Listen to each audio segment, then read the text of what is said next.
大家好，我係 Still。唔知大家有冇試過望住一啲明明唔公平、唔公正，甚至係有啲荒謬嘅制度，但係個心裏邊忍唔住問一句：點解啲人會唔反抗？點解明明唔啱都要照跟？個答案絕對唔係因為佢哋蠢，而係有心無力。今集我想同大家講一個可能會有啲殘忍，但係我認為係好接近現實嘅判斷。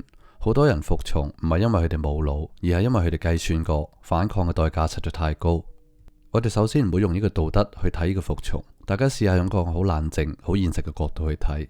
假如我哋而家喺個系統入邊，我哋去反抗，我哋會可能冇咗份工，甚至可能俾人邊緣化，而且會影響到自己身邊嘅人。而我哋選擇服從，我哋可以繼續有收入，繼續低調咁生活，維持身邊嘅現狀。如果我哋身上係有責任、有屋企人或者有需要供養嘅人，大家會點揀呢？所以我希望大家記住一句說話：服從唔係一個好愚蠢嘅決定，而係一個風險最細嘅決定。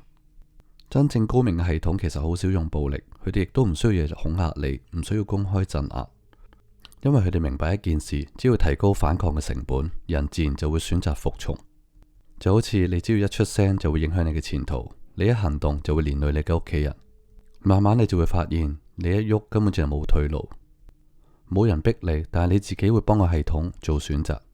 呢種服從係最穩定，亦都係最長久嘅。好多人會話，明明知道唔公平，點解都唔反抗？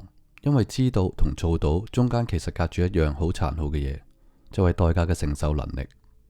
大家都可以好清醒，但係大家未必有條件清醒到最後。大家可以知道制度有問題，但係未必可以承受失去嘅一切。地下秩序入邊最殘酷嘅唔係逼壓，而係逼你自己選擇放棄反抗。我想講一個好多人對地下嘅幻想：地下唔係一班反抗者，更加唔係一班咩英雄。佢哋唔係最大聲，亦都唔係最勇敢，而佢哋係最清楚邊條線可以行，邊條線行嘅會死人。佢哋冇正面咁挑戰權力，亦都冇對抗系統。呢樣嘢唔係光彩，但係好現實。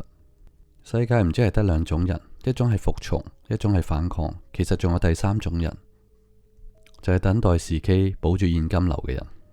呢一班正正係地下秩序最常見嘅人。佢哋唔係唔嬲唔憤怒，而係只不過佢哋忍住，因為佢哋知道冇資源冇退路嘅反抗，最後只會係自毀。我想大家而家唔好急住去評論任何人，大家只需要問自己一條問題：如果我而家繼續選擇沉默，係因為我哋真心相信，定係因為我哋承受唔到後果？呢條問題係冇標準嘅答案，但係只要你肯誠實問，大家已經比好多人清醒。服從唔一定係屈服，有時只係一個人為咗活落去暫時嘅忍讓。地下秩序唔係歌頌，亦都唔係審判，佢只係好冷靜咁記錄人喺代價面前會點樣選擇。下一集我會同大家講一樣更加現實嘅嘢：點解地下秩序一定要有現金流？呢度係福利人生，我哋下次見啦，拜拜。